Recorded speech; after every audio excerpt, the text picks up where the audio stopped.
আসসালামু আলাইকুম প্রিয় শিক্ষার্থীরা, কেমন আছো? আশা করি নিশ্চয়ই ভালো আছো। আলহামদুলিল্লাহ, আমিও আল্লাহর রহমতে ভালো আছি। মনোবিজ্ঞানের ক্লাসে সবাইকে স্বাগতম।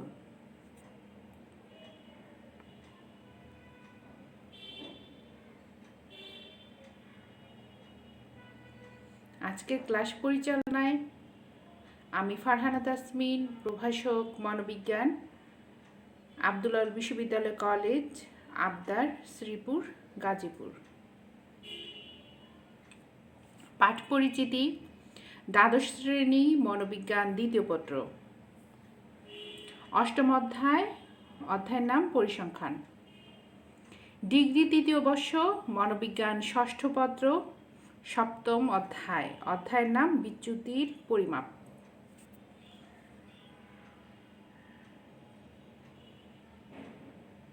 পূর্ব পাঠের অবগতকরণ। আচ্ছা, গত ক্লাসে আমরা কি পড়েছি মনে আছে তোমাদের? নিশ্চয়ই মনে আছে। হ্যাঁ, আমরা গত ক্লাসে পড়েছিলাম চতুর্থাংশীয় বিচ্যুতি পরিমাপ কত প্রকার, চতুর্থাংশ বিচ্যুতি কাকে বলে, চতুর্থাংশ বিচ্যুতি অবিন্যস্ত উপাত্ত থেকে চতুর্থাংশ বিচ্যুতি নির্ণয় করা শিখেছিলাম। আচ্ছা বলো তো, চতুর্থাংশ বিচ্যুতি কাকে বলে? নিশ্চয়ই তোমরা বলতে পারছো, একটু মিলিয়ে দেখো তো। চতুর্থাংশ বিচ্যুতির ইংরেজি হচ্ছে কোয়ার্টাইল ডিভিয়েশন। তৃতীয় চতুর্থক এবং প্রথম চতুর্থকের বিয়োগফলকে 2 দ্বারা ভাগ করলে যে ভাগফল পাওয়া যায় তাকে চতুর্থাংশীয় বিচ্যুতি বলে। তৃতীয় চতুর্থক থেকে প্রথম চতুর্থককে বিয়োগ করে বিয়োগফলকে 2 দিয়ে ভাগ করলে যে ফল পাওয়া যায় তাকে কি বলে? চতুর্থাংশ বিচ্যুতি বলে। চতুর্থাংশ বিচ্যুতি ইংরেজি হচ্ছে কোয়ার্টাইল ডিভিয়েশন, একে সংক্ষেপে বলে কিউডি। চতুর্থাংশ বিচ্যুতি নির্ণয় সূত্রটা হচ্ছে Q3 বিয়োগ Q1 ভাগ 2। মনে আছে তো তোমাদের? এখানে কিউডি হচ্ছে চতুর্থাংশ বিচ্যুতি, Q1 হচ্ছে প্রথম চতুর্থক, Q3 হচ্ছে তৃতীয় চতুর্থক। এই তৃতীয় চতুর্থক থেকে প্রথম চতুর্থককে বিয়োগ করে বিয়োগফলকে 2 দিয়ে ভাগ দিলে চতুর্থাংশীয় বিচ্যুতি পাওয়া যায়। এই যে কোয়ার্টাইল ডিভিশন ফর্মুলা হচ্ছে Q3 - Q1/2। ইংলিশে Q3 - Q1/2 লেখা যায়, বাংলাতে Q3 বিয়োগ Q1 ভাগ 2 লেখা যায়। এটা অবিন্যস্ত উপাত্ত থেকেও চতুর্থাংশ বিচ্যুতি নির্ণয় যে সূত্র, বিন্যস্ত উপাত্ত থেকে চতুর্থাংশ বিচ্যুতি নির্ণয়ের একই সূত্র, শুধু একটু ডিফারেন্স আছে একটু। আমরা গত ক্লাসে অবিন্যস্ত উপাত্ত থেকে চতুর্থাংশ বিচ্যুতি নির্ণয় শিখেছিলাম। আর আমাদের আজকের পাঠ হচ্ছে বিন্যস্ত উপাত্ত থেকে চতুর্থাংশীয় বিচ্যুতি নির্ণয়। আজকে বিন্যস্ত উপাত্ত থেকে শিখব। অবিন্যস্ত উপাত্ত কাকে বলে? এলোমেলোভাবে যে উপাত্তগুলো থাকে সেগুলোকে অবিন্যস্ত উপাত্ত বলে।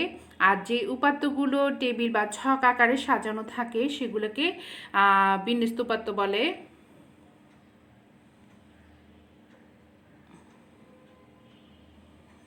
আজকের পাঠ শেষে তোমরা বিন্যস্ত উপাত্ত থেকে চতুর্থাংশ বিচ্যুতি নির্ণয় করতে পারবে।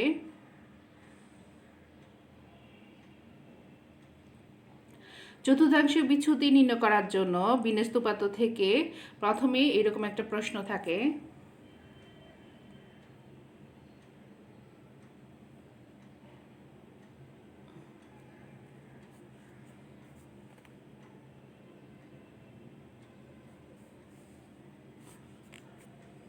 সেখানে শ্রেণী দেওয়া থাকে, পনুপনু দেওয়া থাকে। n হচ্ছে গিয়ে পনুপনের সমষ্টি। অনেক সময় পনুপনের সমষ্টি দেওয়া থাকে, অনেক সময় দেওয়া থাকে না। তো বিন্যস্ত উপাত্ত থেকে চতুর্থাংশ বিচ্যুতি নির্ণয় করতে হলে আমাদেরকে প্রথমে ক্রমবর্ধিষ্ণু পনুপনু বের করতে হবে, CF বের করতে হবে। একটা ঘর করে নিলাম। ক্রমবর্ধিষ্ণু পনুপনু আমি কিন্তু আগে মধ্যক নির্ণয়ের মধ্যে আমরা পড়িয়েছিলাম, নিশ্চয়ই তোমাদের মনে আছে। মধ্যক নির্ণয়েতেও আমাদেরকে ক্রমবর্ধিষ্ণু পনুপনু নির্ণয় করতে হয়। ক্রমবর্ধিষ্ণু ক্রমমানি ধীরে ধীরে, বর্ধিষ্ণু মানে বাড়ছে, ধীরে ধীরে বাড়ছে, পনুপনু কি বাড়ছে? পনুপনু। তাহলে ধীরে ধীরে ক্রমবর্ধিষ্ণু পনুপনুগুলো বাড়ছে। এখানে পনুপনুর নিম্ন শ্রেণী কোনটা দেখো? 0 থেকে 4, মানে এই 3 হচ্ছে গিয়ে ক্রমবর্ধিষ্ণু পনুপনের নিচের শ্রেণী। এই 3 থেকে শুরু হবে, আস্তে আস্তে করে ক্রমবর্ধিষ্ণু পনুপনু বাড়বে।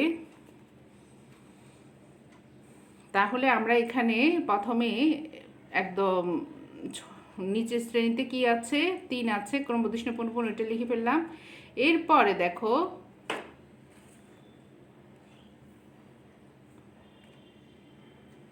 এই 3-এর সাথে 6 যোগ করব, যোগ করে এখানে লিখব। 3-এর সাথে 6 যোগ করলে হবে 9, আবার 9-এর সাথে 10 যোগ করে এখানে হবে 19, 19-এর সাথে 7 যোগ করে 26, 26-এর সাথে 4 যোগ করে এখানে 30 হবে। এভাবে মানে প্রথমে যে পনুপনুটা থাকবে সেটা লিখে ফেলবো। এরপরে ওই নিচের পনুপনু থেকে সাথে দ্বিতীয় পনুপনু যোগ করে এখানে বসাবো। আবার দ্বিতীয় পনুপনের সাথে তৃতীয় পনুপনু যোগ করে এখানে বসাবো। দেখো তাহলে এই কাজটা আমরা করি, একে বলে ক্রমবর্ধিষ্ণু পনুপনু, CF। তাহলে 3-এর সাথে 6 যোগ করলে কত হয়? 9। আবার 9-এর সাথে 10 যোগ করব, 9-এর সাথে 10 যোগ করলে 19।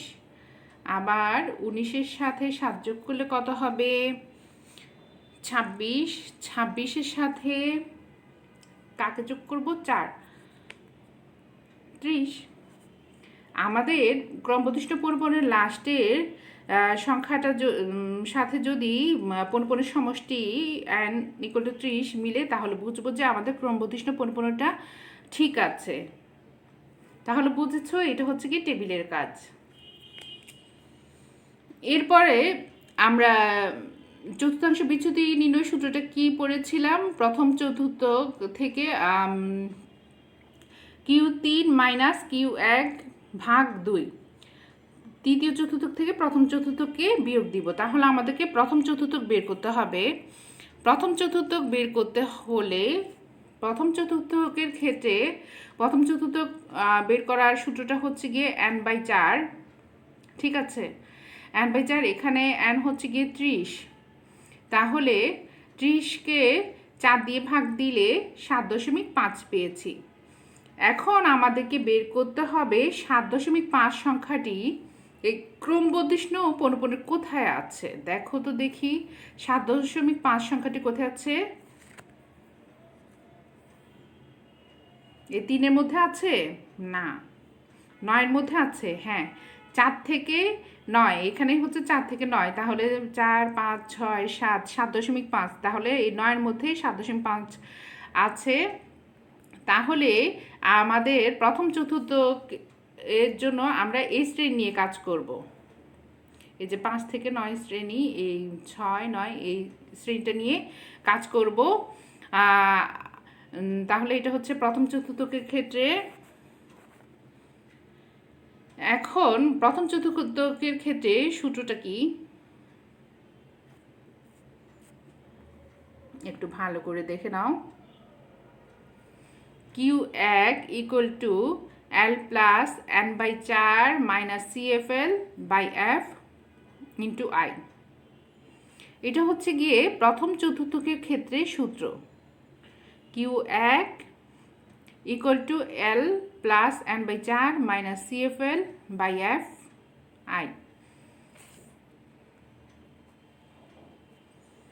এখন আমাদের প্রথম চতুর্থক শ্রেণীটা কোনটা হচ্ছে? এই যে 5 থেকে 9 শ্রেণীর এইটা। এখন হচ্ছে L হচ্ছে গিয়ে প্রথম চতুর্থকের প্রকৃত নিম্নসীমা। তো প্রথম চতুর্থকের প্রকৃত নিম্নসীমা হচ্ছে কি, দেখো এখানে আমাদের শ্রেণী কত হচ্ছে? 5 থেকে 9। তাহলে 5-এর নিচের সংখ্যাটা কি কত?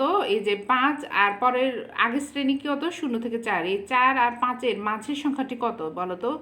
4-এর পরে 4.5, তারপর 5, মানে 4-এর পরে 4.5, আবার 5-এর আগে 4.5। তাহলে এল হচ্ছে গিয়ে প্রথম চতুর্থকের প্রকৃত নিম্নসীমা, অর্থাৎ হচ্ছে এই 5-এর প্রকৃত নিম্নসীমা। 5-এর আগের সংখ্যাটা হচ্ছে 4.5, তাহলে এখানে এল হবে 4.5।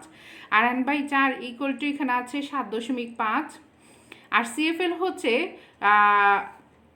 প্রথম চতুর্থকে নিচের ক্রম বর্ধিষ্ণু পুনঃপুন। আমাদের প্রথম চতুর্থ তো এই যে 5 থেকে 9, 6, 9, এই 9-এর নিচের ক্রম বর্ধিষ্ণু পুনঃপুন কত? দেখি নিচের ক্রম বর্ধিষ্ণু পুনঃপুন হচ্ছে 3, তাহলে সিএফএল হবে 3। আর এফ হচ্ছে গিয়ে প্রথম চতুর্থকের পুনঃপুন এফ, তাহলে এই প্রথম চতুর্থকের পুনঃপুন কত? 6। আর আয়ু হচ্ছে শ্রেণী ব্যবধান, এই 0 থেকে 4, 0, 1, 2, 3, 4 কত? শ্রেণী ব্যবধান হচ্ছে 5। তাহলে আমরা এখানে সব পেয়ে গেছি। এল হচ্ছে প্রকৃত নিম্নসীমা, সিএফএল হচ্ছে প্রথম চতুর্থক শ্রেণীর, আমরা যেহেতু প্রথম চতুর্থক নিয়ে কাজ করব, কিও 1 নিয়ে কাজ করব, প্রথম চতুর্থক শ্রেণীর নিচের ক্রম বর্ধিষ্ণু পুনঃপুন 3, আর প্রথম চতুর্থকের পুনঃপুনটা হচ্ছে গিয়ে এফ 6, আই শ্রেণী ব্যবধান 5। তাহলে এখানে আমরা মানগুলো বসিয়ে ফেলি, আসো। তাহলে এল কত বলেছি? 4.5, n/4 হচ্ছে গিয়ে 7.5 বিয়োগ সিএফএল হচ্ছে গিয়ে 3, আর এফ হচ্ছে 6, আর শ্রেণী ব্যবধান হচ্ছে 5। বুঝতে পেরেছো? এলটা কোথা থেকে পেলাম? এল হচ্ছে যেহেতু 7.5 সংখ্যাটি ক্রমবর্ধিষ্ণু পুনঃপুন 9-এর মধ্যে আছে, সুতরাং আমরা এই শ্রেণীটা নিয়ে কাজ করব। এই শ্রেণীর প্রকৃত নিম্নসীমা হচ্ছে 5-এর আগের সংখ্যাটি কত? 4.5। তারপরে সিএফএল হচ্ছে প্রথম চতুর্থকে নিচের ক্রমবর্ধিষ্ণু পুনঃপুন 9-এর নিচের ক্রমবর্ধিষ্ণু পুনঃপুন হচ্ছে 3। তারপরে এফ হচ্ছে গিয়ে প্রথম চতুর্থকের পুনঃপুন 6, আর শ্রেণী ব্যবধান হচ্ছে 5। আশা করি বুঝতে পেরেছ।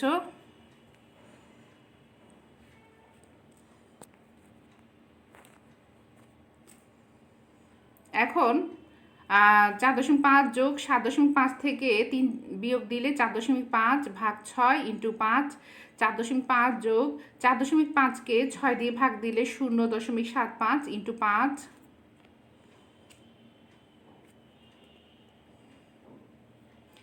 এরপর 4.5 যোগ 0.75কে 5 দিয়ে গুণ দিলে 3.75 পাওয়া যায়। 4.5কে 3.75-এর সাথে যোগ করলে 8.25 পাওয়া যায়। সুতরাং কিউ এক ইকুয়াল টু 8.25। তাহলে আমরা কিউ একের মান পেয়ে গিয়েছি। এতটুকু বুঝতে পেরেছো তো? আশা করি নিশ্চয়ই তোমরা বুঝতে পেরেছো।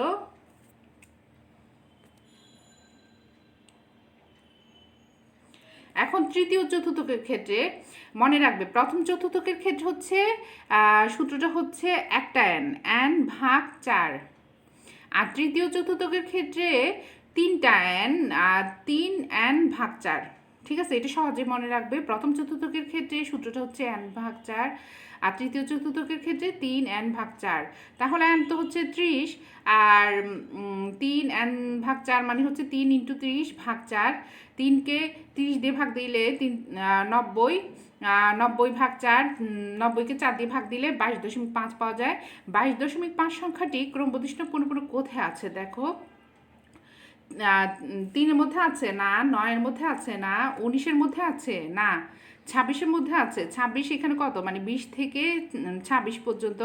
তাহলে 22.5 সংখ্যাটি এই 26-এর মধ্যে আছে। ঠিক আছে, তাহলে আমাদের তৃতীয় চতুর্থক হবে এই শ্রেণীটা, 15 থেকে 19 শ্রেণীটা হবে কি আমাদের তৃতীয় চতুর্থক শ্রেণী। আমরা এই শ্রেণী নিয়ে কাজ করব, এই শ্রেণী নিয়ে কাজ করব। তাহলে আমরা জানি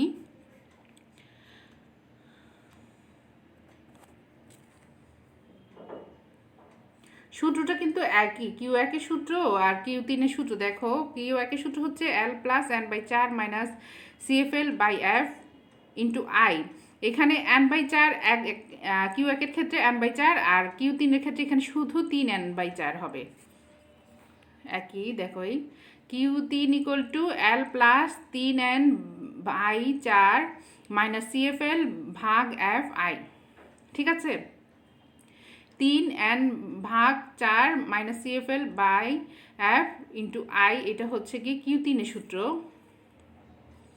তাহলে দেখো Q3 এর সূত্র আমাদের তৃতীয় চতুর্থ শ্রেণী কোনটা, এই যে 15 থেকে 19, এই যে 7, 26 ক্রম বর্ধিষ্ণু 15, 26-এর মধ্যে হচ্ছে, এটা হচ্ছে আমাদের তৃতীয় চতুর্থ শ্রেণী। L হচ্ছে তৃতীয় চতুর্থ শ্রেণীর প্রকৃত নিম্নসীমা। এখানে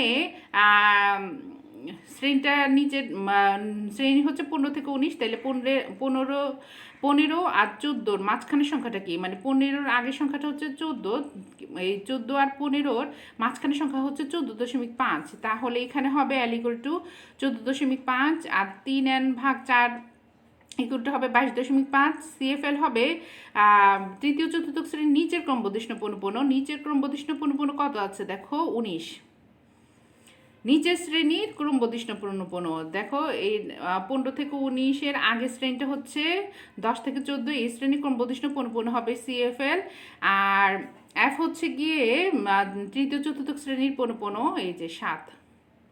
আর শ্রেণীর ব্যবধান তো জানো, এখানে I হচ্ছে 5, তাহলে এখন মান বসিয়ে পাই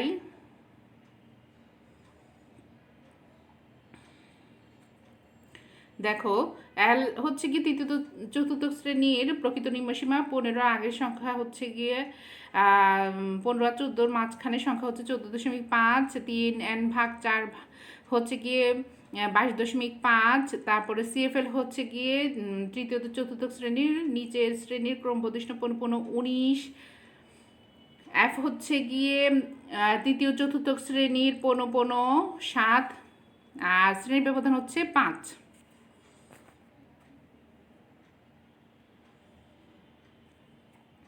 তো এখানে 22.5 থেকে 19 বিয়োগ দিলে 3.5 পেলাম। 3.5 ভাগ 7 ইন্টু 5,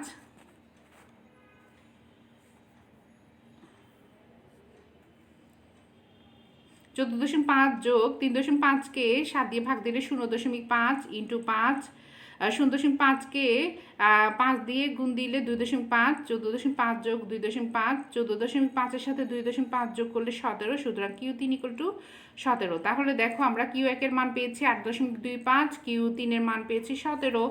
তাহলে এখন আমরা খুব সহজে চতুর্থাংশ বিচ্যুতি নির্ণয় করে ফেলবো। চতুর্থাংশ বিচ্যুতি নির্ণয় সূত্রটা কি, Q3 equal to Q3 minus Q1 ভাগ 2, এই যে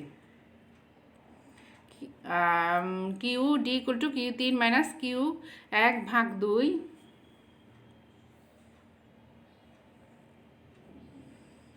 এখন Q3 হচ্ছে 17 থেকে 8.25,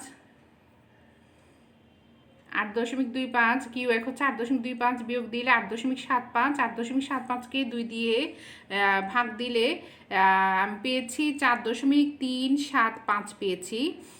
তো আমাদের একটা নিয়ম আছে যে দশমিকের পরে তৃতীয় অক্ষরে যদি 5 বা 5-এর বেশি সংখ্যা অঙ্কটা হয়, তবে দ্বিতীয় অঙ্কে আমরা কি করব, 1 যোগ করব। তাই আমি এখানে 375 ছিল, তাই দ্বিতীয় ঘরে 1 যোগ করে 38 লিখেছি, 375 লিখি নাই, 4.38। তাহলে 8.75-কে 2 দিয়ে ভাগ দিলে 4.375 এসেছে, আমি লিখেছি 4.38, কারণ হচ্ছে দশমিকের পরে তৃতীয় ঘরে 5 বা 5-এর বেশি থাকলে, অঙ্কটা বেশি থাকলে দ্বিতীয় ঘরে 1 যোগ করতে হয়, এই জন্য আমি লিখেছি 4.38। সুতরাং নির্ণয় চতুর্থাংশ বিচ্যুতি 4.38। এটা হচ্ছে উত্তর। আশা করি বুঝতে পেরেছ, খুবই সহজ। প্রথমে আমরা প্রথম চতুর্থক বের করব n/4, তারপরে n/4 বের করে এই সংখ্যাটা ক্রমবর্ধিষ্ণু পুনঃপুন কোথায় আছে সেটা খুঁজে নিব, 7.5 এই যে n এর মধ্যে আছে। তারপর আমরা Q1 এর সূত্র লিখব, L প্লাস n ভাগ 4 মাইনাস CFL ভাগ FI, তারপর সূত্রে বসিয়ে Q1 এর মান বের করব। তৃতীয় চতুর্থকের ক্ষেত্রে 3n ভাগ 4 বের করব। 22.5 সংখ্যাটি ক্রমবর্ধিষ্ণু পুনঃপুন কোথায় আছে সেটা খুঁজে বের করব। 22.5 26-এর মধ্যে ছিল। তারপর আমরা সূত্রটি লিখব, Q3 equal to L plus 3n ভাগ 4 minus CFL by F, I. এরপরে মান বসিয়ে লিখে ফেলবো Q3 এর মান থেকে Q1 এর মান বিয়োগ করে 2 দিয়ে ভাগ দিলে আমরা চতুর্থাংশ বিচ্যুতিটা পেয়ে যাব। আশা করি বুঝতে পেরেছো বিন্যস্ত উপাত্ত থেকে চতুর্থাংশ বিচ্যুতি নির্ণয়।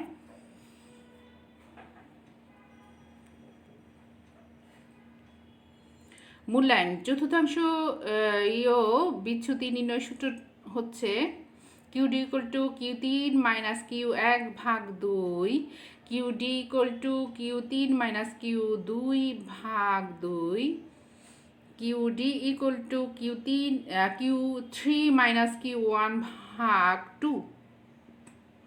নিচে কোনটি সঠিক? 1 or 2,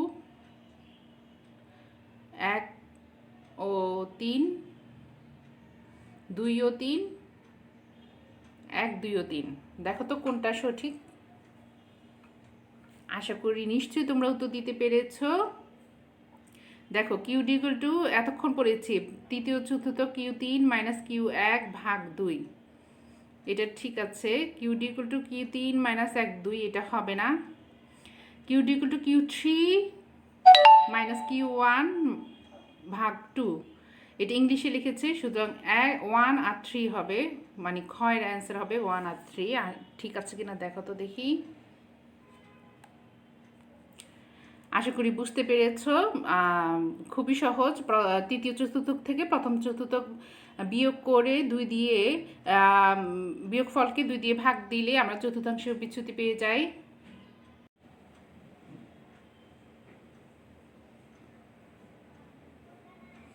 বাড়ির কাজ।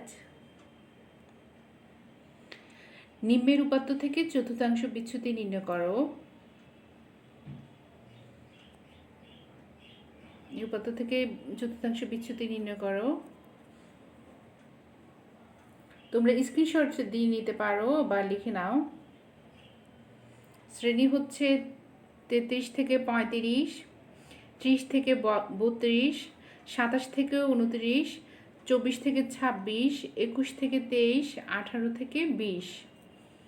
15 হচ্ছে 2, 3, 10, 2, 2, 1 আর 15 সমষ্টি হচ্ছে গিয়ে n = 20।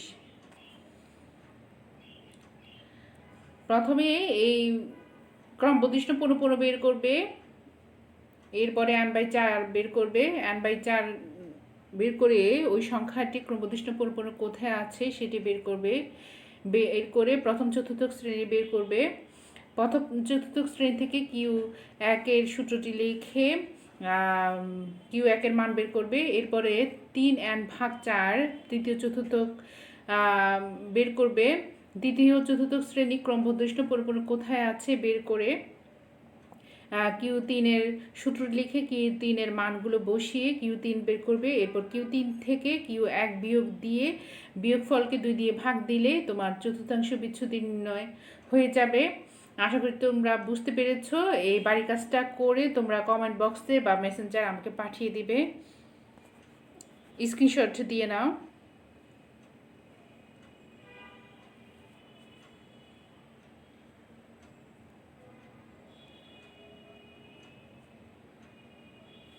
আজকের ক্লাসে অংশগ্রহণ করার জন্য সবাইকে অসংখ্য অসংখ্য ধন্যবাদ।